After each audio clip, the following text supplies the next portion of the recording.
And do you think we tell them? Should we tell him? We could tell them. Well, I feel like we have to tell him now. Today, this is a special episode because today is Valentine's Day. It is Valentine's Day. And we're going to be covering some love god and goddesses. So grab your chair, guys, and come on in to the ominous archives.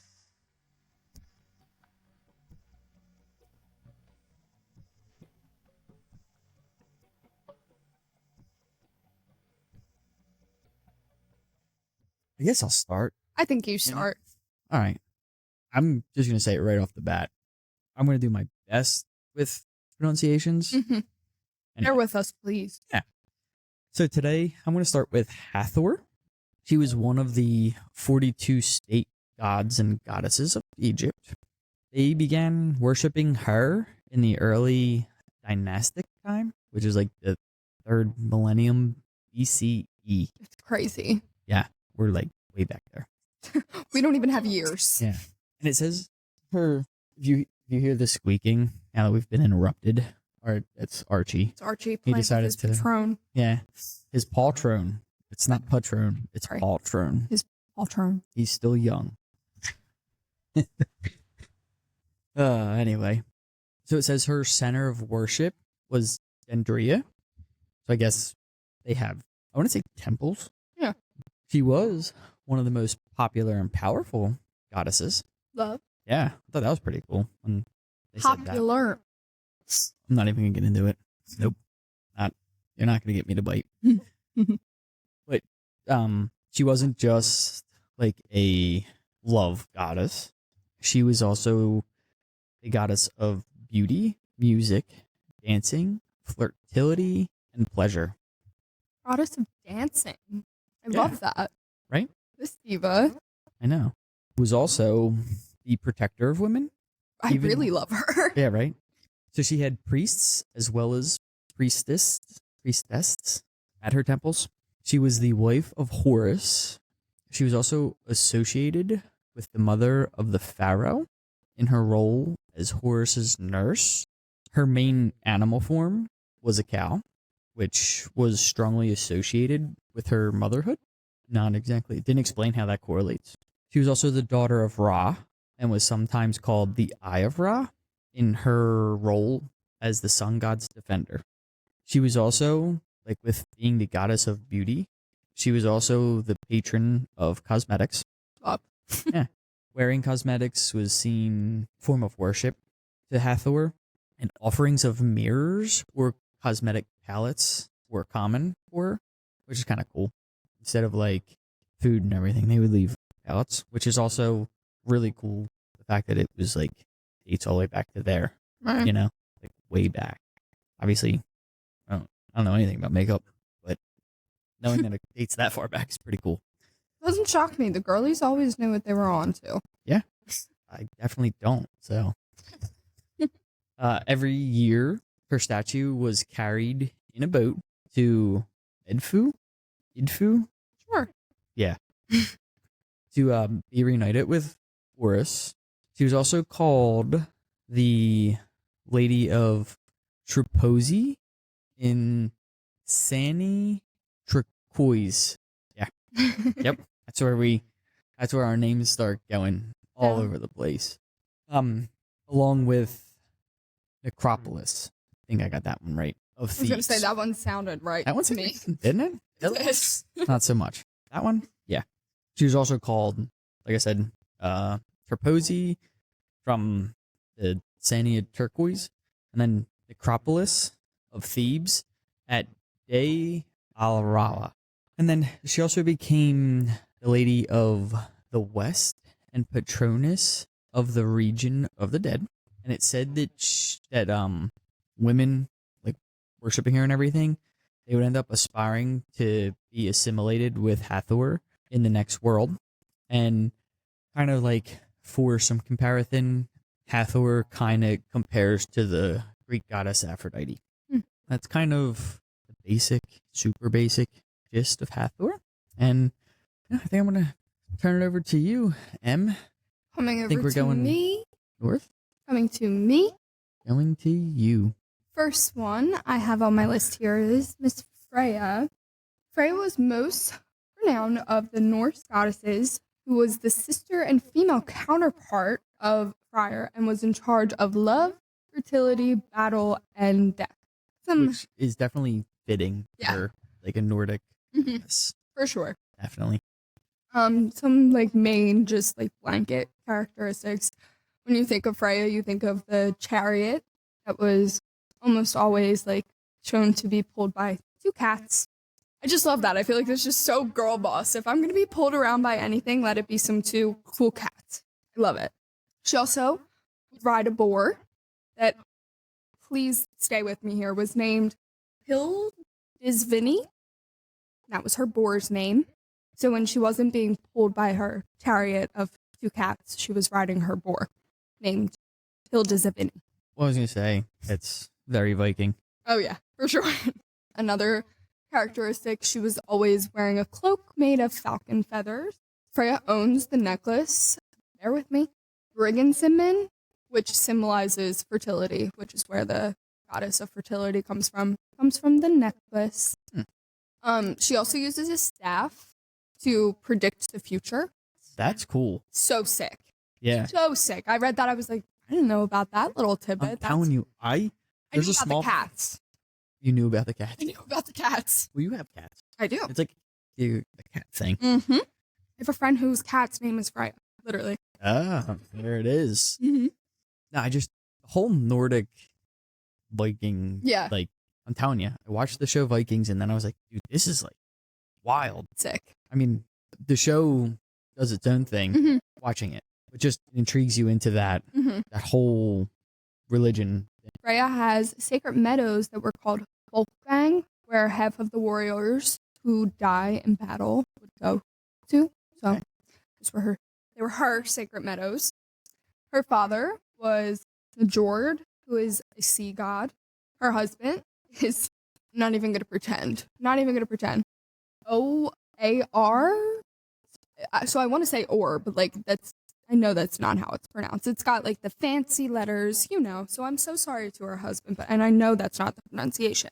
They have two daughters named Hanos and Gersemi. Freya was widely worshipped in the Viking Age. People often offered Freya essential oils like sandalwood, birch, and rose, as well as her favorite foods like pork, honey, and apples. And people also paid homage to Freya by treating cats well.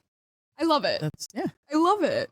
It was Freya's privilege to choose one half of the heroes that were slain in battle for her great hall in the Folkvagner, which insane. She possessed a famous necklace, which I talked about, which the trickster god Loki stole from her. Damn it, Loki. Right? How dare you? And the god's watchman recovered, so she got it back, but it was stolen. Freya was also credited with the evil act of teaching witchcraft to the Aesir. He was a tribe of the gods, like the Egyptian goddess Isis and the Greek Aphrodite. Freya traveled through the world seeking a lost husband and weeping tears of gold. It also might surprise people to know that the name Freya is not actually her name. It's a title. Like, that just means lady.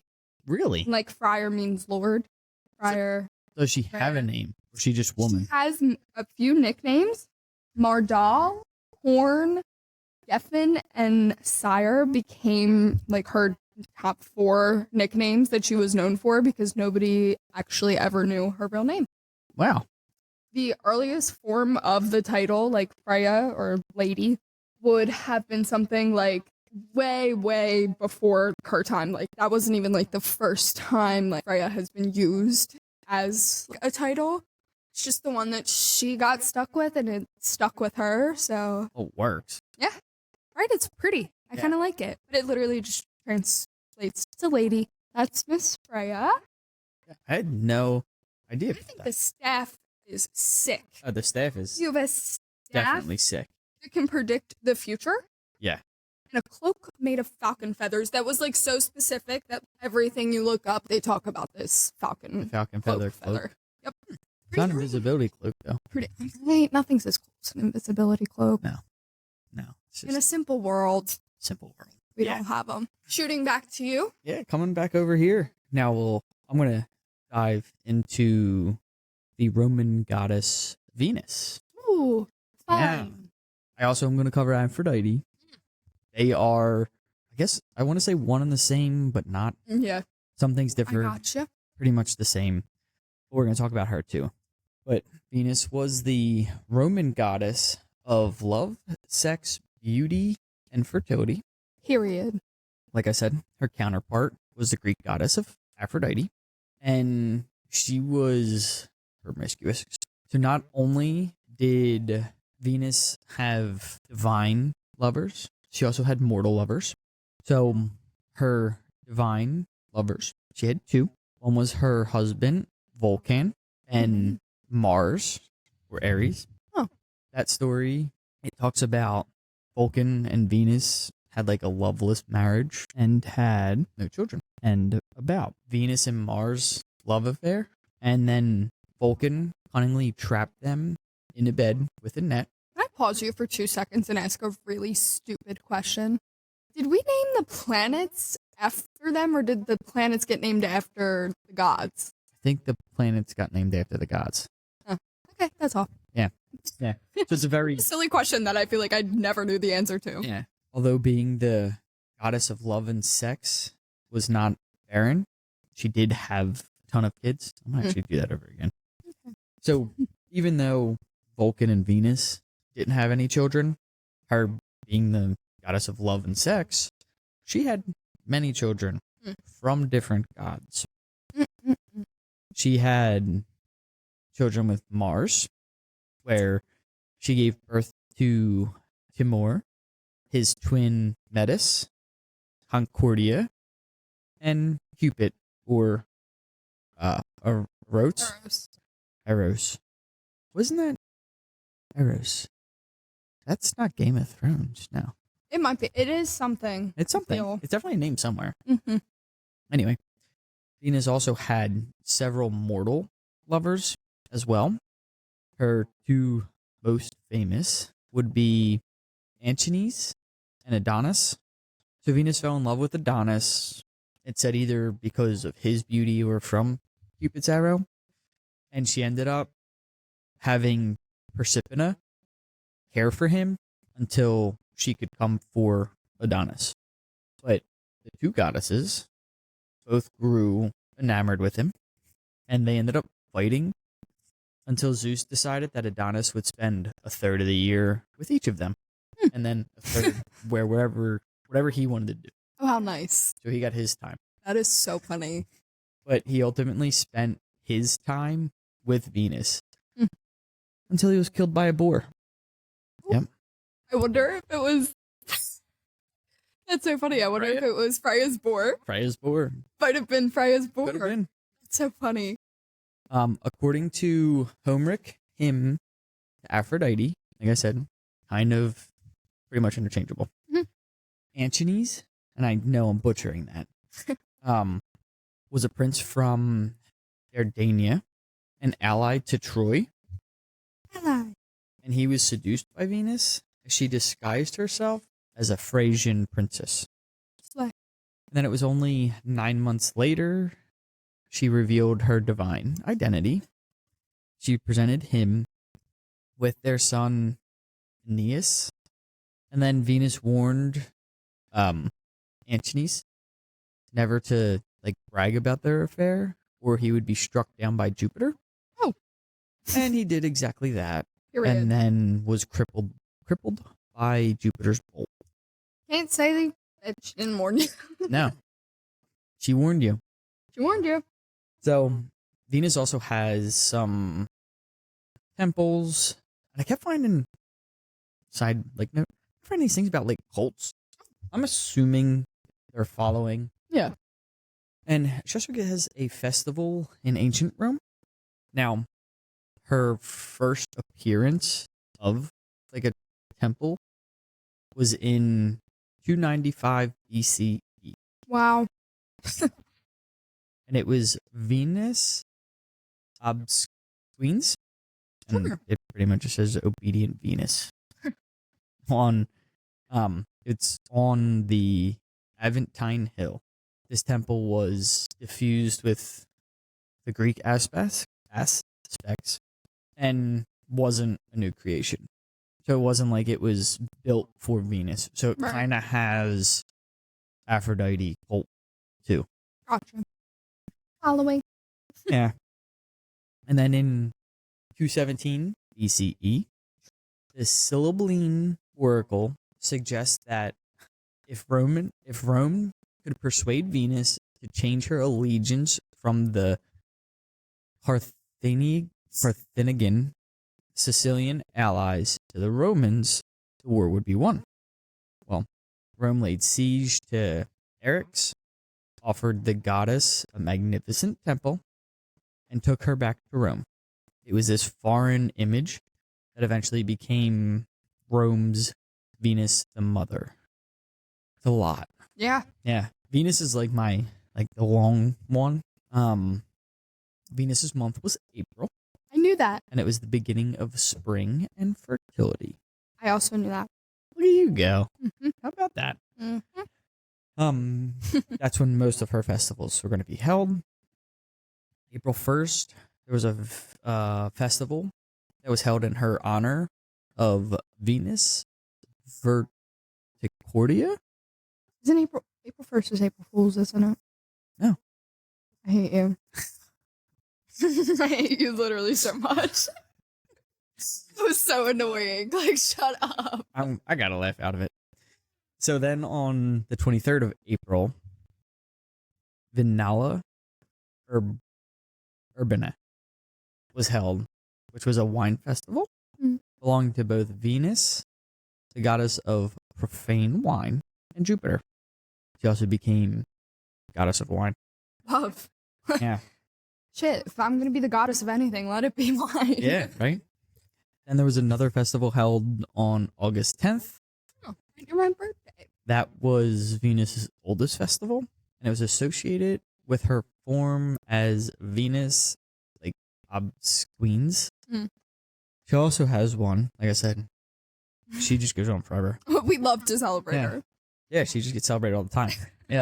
September 26th was the date for the festival of Venus Gentrix, which is Venus the Mother and the protector of Rome. Now, as we gotten through all of that with Venus and all of those terrible pronunciations of names, we're just going to keep on going. Keep on going. Yep. Keep on struggling. So as you can imagine, though, images of Venus have been found in countless forms. She had sculptures, mosaics, shrines, domestic murals. Due to her natural beauty and sexual nature, she was often depicted nude. Shocker. If somebody was shocked by that, I'd Literally. I mean, these are Valentine's Day gods. Somebody says Cupid, I instantly am like, Naked baby. naked baby. Yeah. Most of the sculptures of Venus, they resemble a close similarity to Aphrodite. However, there's many wall paintings from Pompeii that depict Venus in different forms. And then Venus is still a popular subject of matter for artists Mm-hmm. from that time through the Renaissance and into the 20th century. Yeah. So, like, she's still a big Oh yeah. thing. For sure. Yeah. I think it's, well, we went to Italy over the summer, so we saw Pompeii. Which is just insane to me. Like, I love that. What the, That you guys We went went to to Italy. Like, yeah. It's crazy. oh yeah, it's It was definitely somewhere that I need to Let me go. tell you, allergies, gone. Yeah. Gone. Didn't have them. God, that food. I feel like the food over there would cure me. The food, Yeah. I mean, The granted, history, like, as Yeah. corny and like, oh, loserish as that sounds, like, no, the history and like the architecture of like that place is insane. they're worried that volcano, Mhm. I should know the name, I was there, but that volcano is getting active again. Oh no, They're worried that it's going to blow and they're going to lose all the rest of the stuff that's at Pompeii. volcanoes are scary. I mean, obviously, but Like- like such a crazy concept that that's a thing that happens. It's great. I mean, going there was crazy to see. It was awesome. If Oh, yeah. you ever get a chance, go. For sure. And then the wine, and like you said, the food. Mhm. Oh, their wine. Whew. Yeah. American wine does not. It does not compare. No. No, I want pizza in Italy so bad. Well, did you know Did you know? if you order a plain pizza over there, you're gonna get a margarita style? Like a margarita pizza. And they also like don't cut them. Don't you have to like cut them yourself at some places? You get it as a pizza. Yeah, they It's give you not like a- scissors or like when you like cut it. I think Well, we that's didn't so sick. we didn't get scissors. Did they cut ours? I can't remember if it was cut. You get like a personal pie. Yeah. You don't get like large pizzas. Yeah. It's just like one pie. Crazy. And it's the best. I won't touch margarita pizza here anymore. Oh, I don't blame you. Once you have it Everything's- over there, are you kidding? It's so fresh. It's so good.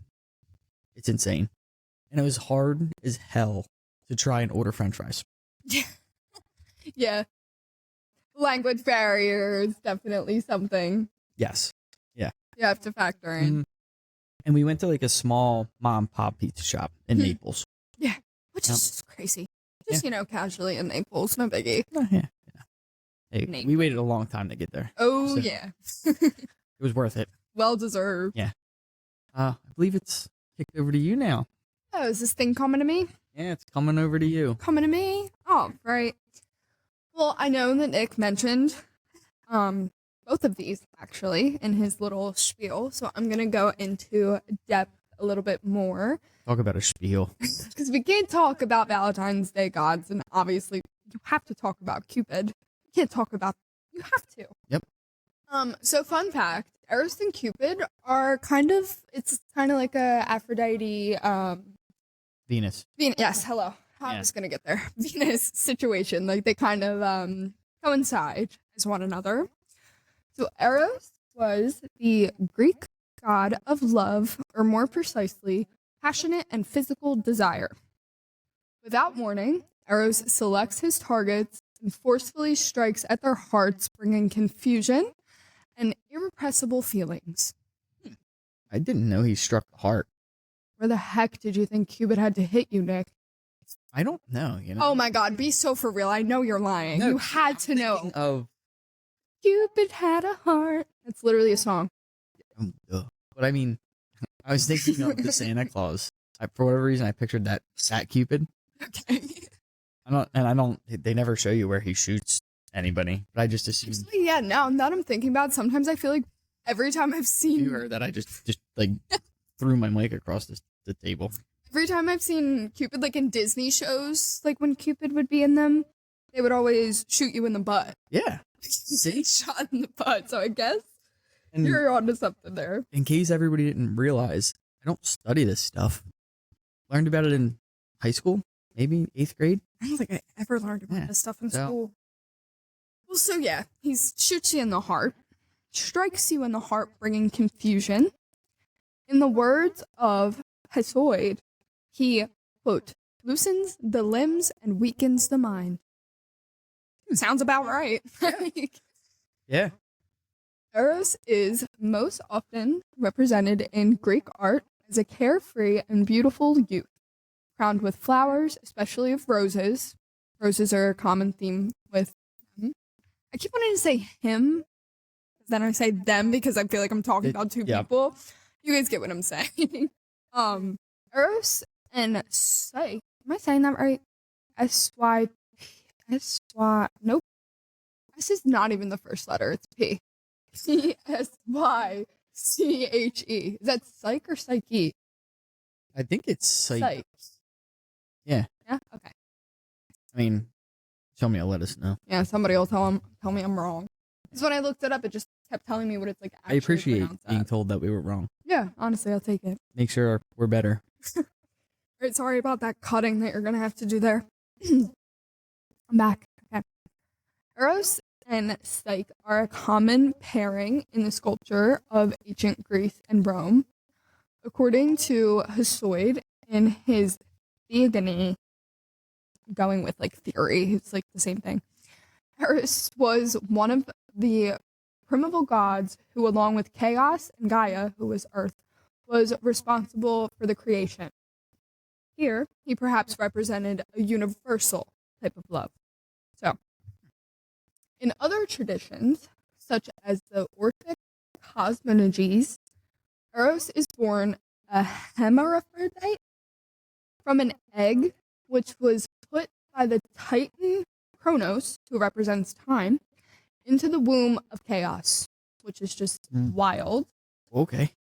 The Greek comic playwright, Aristophanes, which was around like 380 BCE. We're talking like this is our timeline. I couldn't tell you when that was because I don't know, but far back. That uses the same idea, but has Eros hatch out from a silver egg that was laid by Nyx. Yet more alternatives for the mother of this highly desirable love child are, bear with me, Elithelia? That's like Julia Gulia. Yeah, literally sounds fake. Like those are letters that should not be next to each other. That was the god of protecting childbirth. Henia, who was the protector, like the god of poverty, and Eris, who was the messenger goddess and west wind.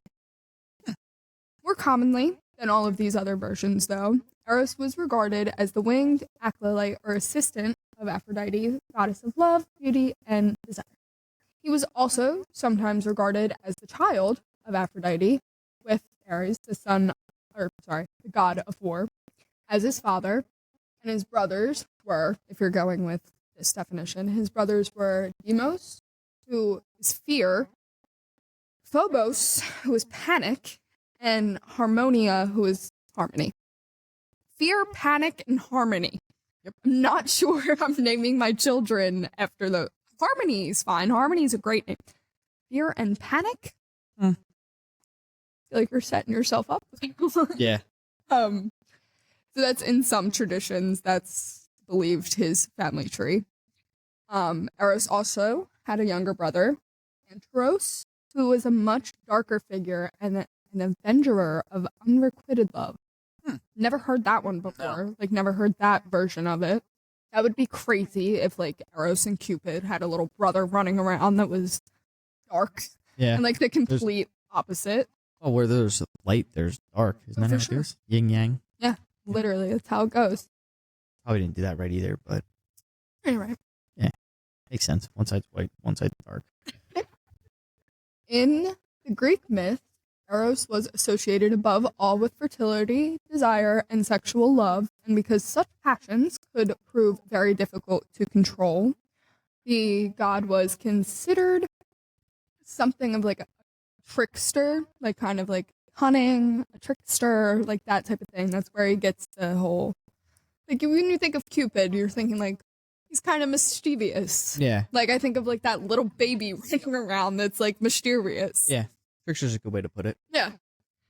Sometimes the god is playful and harmlessly mischievous, but at other times he is cruel with his surprise attacks that only bring reckless passion and confusion.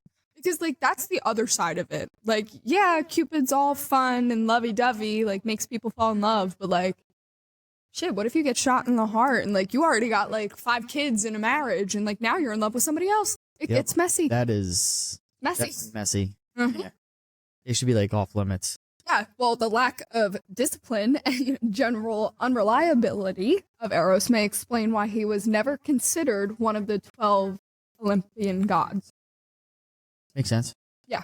So, if you were ever wondering why he wasn't considered for one of those, that's why. He was irresponsible. Yeah, you can't take it serious. He'd probably cheat. Literally. Cheater. Literally. Yeah. Finally, which I did not know this, Eros was highly considered the specific protector of homosexual love. Did not know that. That's interesting, yeah. Never heard that. Absolutely love. Yeah. Never heard that. Now I'm just gonna like kind of touch on like the arrows that they'd be using a little bit. It was thought that Eros arrows, often randomly aimed, made people, heroes, and gods fall in love, and no one was immune. Like, if you're a god, don't care. Doesn't Arrows, matter. Yeah. nope, doesn't care. Well, he shot. It said they shot Venus. Venus fell in love with, who was that? I can't think of his name now. I'd have to scroll all the way up. Well, I'm gonna give you an example of him using his little trickster powers. Adonis. There you go. One of the most famous episodes involving this trick was when Apollo ridiculed the skills of arrows as an archer, and so then he fired one of his arrows at Apollo, making him fall in love with a nymph named Daphne, but then launched a leaden arrow at Daphne so that she would be repulsed by him. Wow. So, like, that is, like, pure, just, like, evil. Like, I'm gonna make you fall in love with her, and then I'm gonna make sure she never falls in love with you. Crazy. Trickster. Calculated. Yeah. Valid. Revenge. Sure. I totally agree. I read that and I was like, oh, Sure. see, like, this diva. Another such instance of Eros using his love-carrying arrows was when he made Medea fall in love with the great hero Jason. I'm not even kidding. That's what Jason. We've got all these crazy wild names, and Medea falls in love with Jason. He was the one who grabbed the golden fleece. Eros was not himself immune to the powers of love, and he famously fell for and married Psyche against the wishes of his mother, Aphrodite. Crazy, right? Yeah. He's not even immune. He's like, I love who I love, and you can't tell me anything, Mom. No. In ancient Greek art from the 6th century BCE, Eros is usually seen as an adolescent with wings, and he often carries a wreath of victory.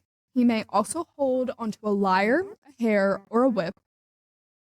Surprisingly, he is only, like, drawn carrying a bow with any great frequency from the 4th century BCE is the, like, earliest it dates back to him with an arrow. The first literary reference is much earlier. I don't know why they didn't start drawing him with his arrow until then, but that's when that started. Sorry. Eros usually appears at weddings and other romantic scenes, often hovering above the main protagonist. Athletic and military scenes may include the god as well, like he just be everywhere. He regularly features in scenes of Aphrodite's birth and the creation of Pandora, who is the first woman in Greek mythology. However, in another analogy, Cupid's mother became so jealous of the beautiful beautiful moral Psyche that she told her son to induce Psyche to fall in love with the monster, and instead Cupid became so enamored with Psyche that he married her with the condition that she could never see his face. Eventually, her curiosity got the better of her, and she stole a glance, causing Cupid to flee in anger. And I only included that because I vividly remember reading something, or it was in, like, some show or something I watched, where like Cupid was very specific about, like, you can't see his face. And I was like, I know there's a reason for that. That was the reason. In the poetry of the Archaic period, Eros was represented as a subtly immoral who was irresistible to both men and gods. So both. He's just irresistible. But by the Hellenistic period, he was increasingly portrayed as a playful, mysterious child because of his associations with love. 19th century Victorians credited with popularizing Valentine's Day, and giving the holiday its romantic spin became like creating this chubby version of Cupid on Valentine's Day cards in a trend that has obviously persisted to this day. So it is only like later in Roman art that Eros was under the new name Cupid. So like up until like very, very like late Roman times did we start referring to him as Cupid. Did not know that. Yeah. And that is Cupid and Eros and all of their Valentine's Day lore.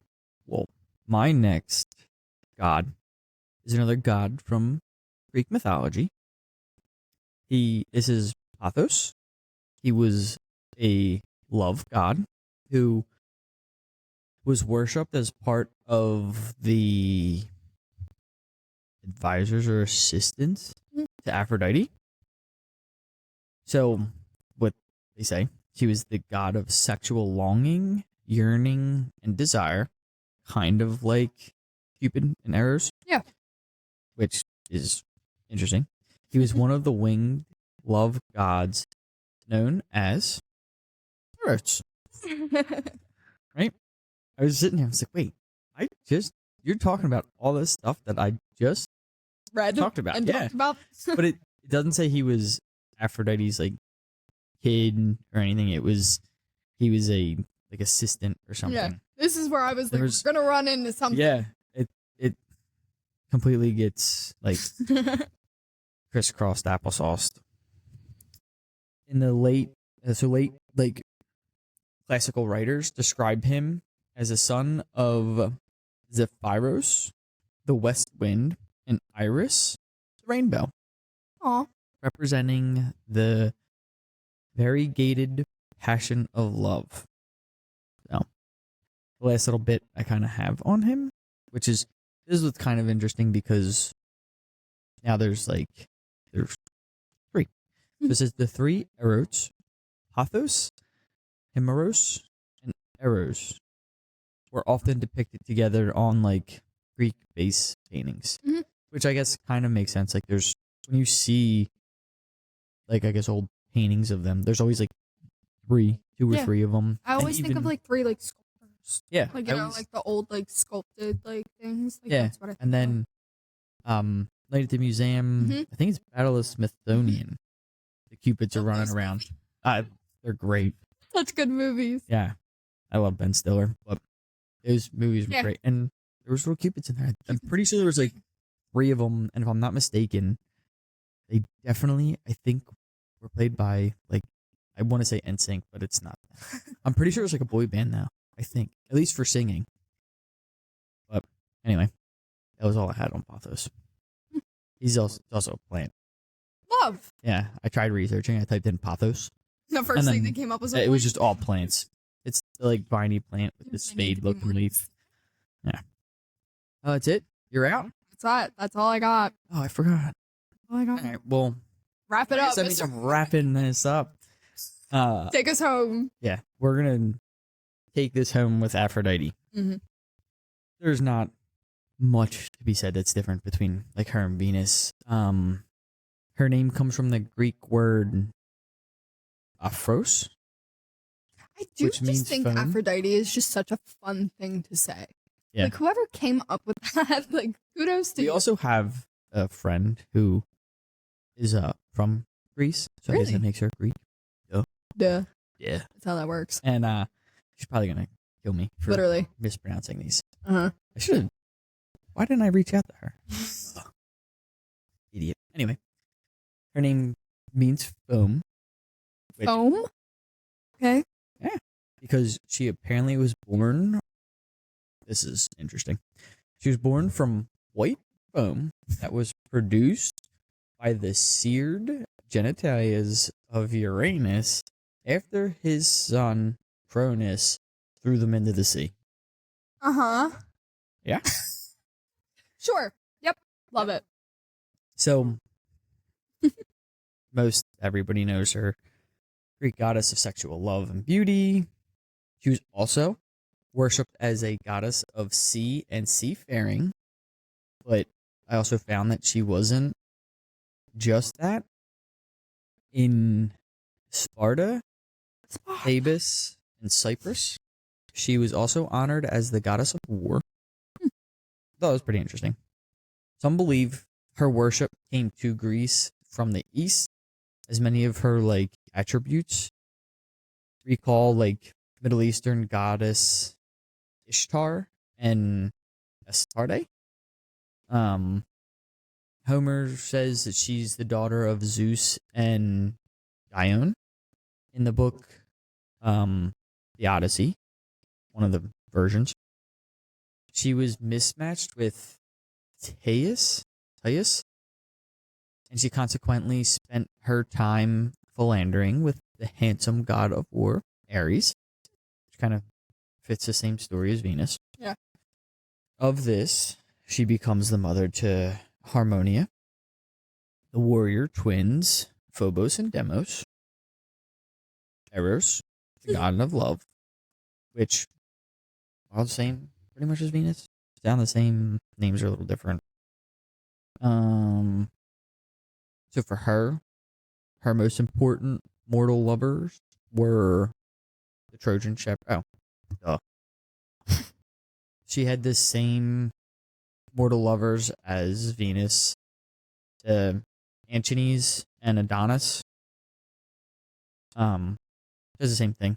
Adonis was still killed by a boar, so that story didn't change. Killed by Freya's boar. In Yeah. my head, that's canon. That's what happens. On the Greek mainland, Corinth was her chief center of worship. Representations though of Aphrodite in like early Greek art are fully dressed and don't have any like distinguishing features that like separate her from other goddesses, which is much different than Venus. She first attained her individuality at the hands of the great 5th century BCE sculptors. So they kind of gave her individuality. The most famous of all the statues of Aphrodite was carved by boy. Good luck. Yeah. Praxiteles? Mhm. For the Canadians. I almost want to say Canadians, but it's so close. Gosh, Aphrodite is so pretty. Like, you literally just like look up her name and the things that come up, just like glorious. Like, Yeah. obviously, but This, that was apparently the first full scale female nude, and it became the model for such masterpieces as the Venus de Milo. it is beautiful. Yeah. I'm looking at it. Yeah, I mean that's Aphrodite. They run her Venus. They all kind of intertwine. Yeah. And goddesses of love are all pretty close. They're pretty much all similar. Some names change depending Greek to Roman. Heck, Athos somehow becomes Eros. Eros and Cupid are apparently also coincide.